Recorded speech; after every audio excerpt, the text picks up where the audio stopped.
Hi folks, Robin from RedFez here. About 18 months ago I did a video review of the AVP Hyperion case. And to do that review I just took some spare components, popped them in and tested it. It came out very well. I thought it gave good performance. But that was a test system. It wasn't in the real world. What I want to do is take my main rig, which is in the tower on the left, and put it into the AVP Hyperion. I want to start using the AVP Hyperion case in anger. So the question is, does the case do the job in the real world? Well, this is what this video is going to find out. Hi, well I've kind of been ploughing on ahead and I've actually done the recase, but I thought it would be good just to show you some of the problems I had to solve. As I expected, this area on the back here between the optical drive and the power supply is really quite tight. There's not a lot of space. Now I'm using a semi-modular power supply here because I thought in a tight case like this it would be useful. We don't need so many cables. But actually it was difficult to plug in the actual modular cables. I did need to use the gap. I don't know if you can see that. I'm just pulling a little bit.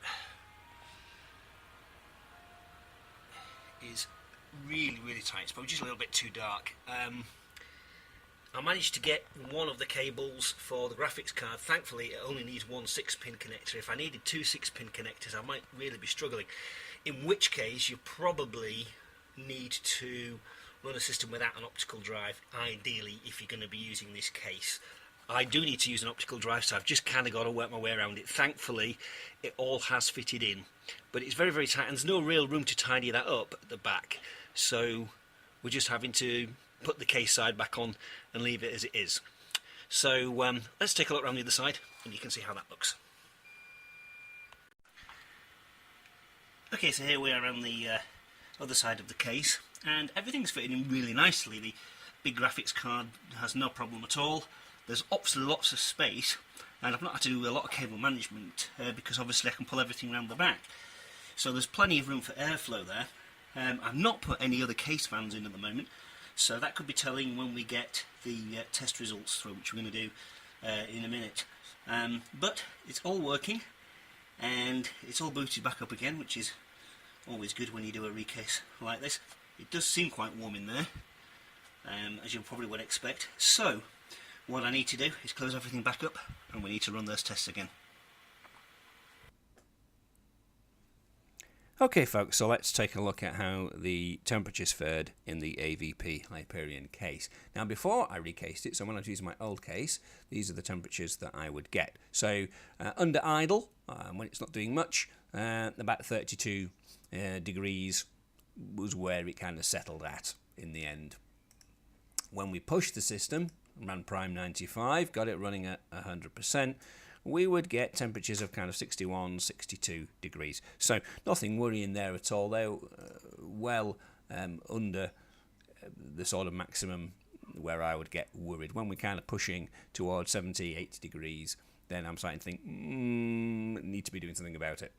I also ran Firmark because I wanted to see how the graphics card would run under load as well.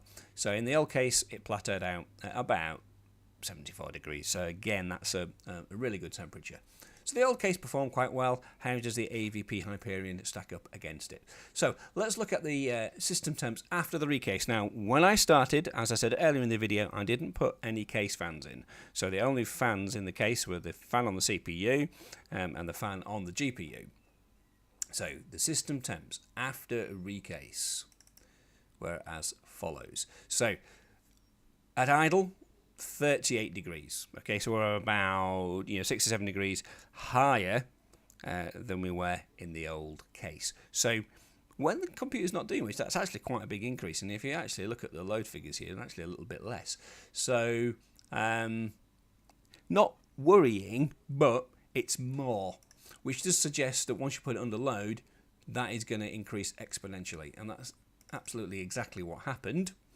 And we ended up with kind of 78, 79 degrees once the computer was under load. So that is really pushing towards the bit where I'm thinking, need to do something about this, because the computer is going to kind of either fail on me or it's going to start throttling, and don't really want either of those.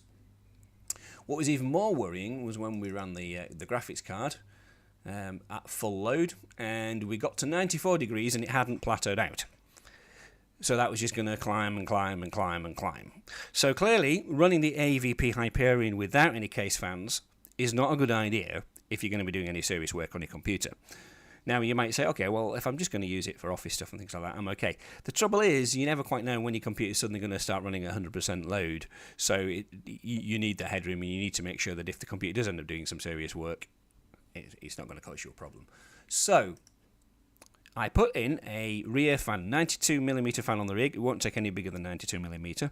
And that was a temperature-controlled fan. So we had the sensor in the area of the CPU. And how did that do? So let's look at the system temps after recase with that one fan. The answer is, at idle, it dropped about 4 degrees. So we got that down to 34. Okay, so that's not a bad temperature. That's heading back towards where we were with the original case. And then when we put it under load with one fan, okay, we were at 67. So, again, a little bit more than the old case, but much better. Okay, it was not heading towards the 80-degree mark there. Perhaps still a little bit on the high side, but it did work. So it made a difference having that one fan in. How did the graphics card do with the extra assistance from that back fan? Well, the answer is not very well. It didn't really make much difference to the GPU at all. As you can see, we're still getting 94 degrees. And whereas it seems to be starting to plateau out, I couldn't be entirely certain. So clearly, just having one fan was better, but not enough. So we changed it around again. I actually took the fan out of the back and put in a 92mm PWM fan, and also put in a 120mm PWM fan on the side panel as well. So that was a Xilinx fan on the side panel, and it's an Arctic cooling on the back. How did that affect the system? Well,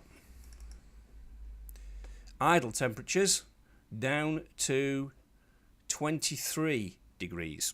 So that's actually better than my other case. 23 degrees. That's pretty cool, to be perfectly honest, in many senses of the word. Once we push it under load with the two fans, okay, we're maxed out at 54, but then plateaued at about 51.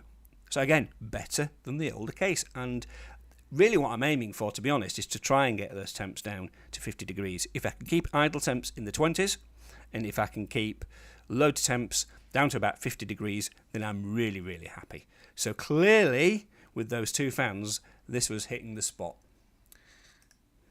Obviously, needed to check the graphics card as well. So how did the graphics card do after the recase with the two fans? Okay, so we got up to 87, so still higher than the 74 degrees we had on the old case, but that is still well within parameters, and it plateaued out of that, so it wasn't going to get any higher. So my conclusion then is that the AVP Hyperion will work really well when you push it, when you work with modern components, and it will keep your system cool. Now, because I was using PWM fans, they only spin as fast as they need to, so they're pretty quiet as well. The loudest thing probably ends up being the graphics card fan, to be honest. And to be fair, it wasn't pushing it that much, so it wasn't making a lot of noise. So it's a cool system, and it's a quiet system, which is kind of the holy grail of computing, really.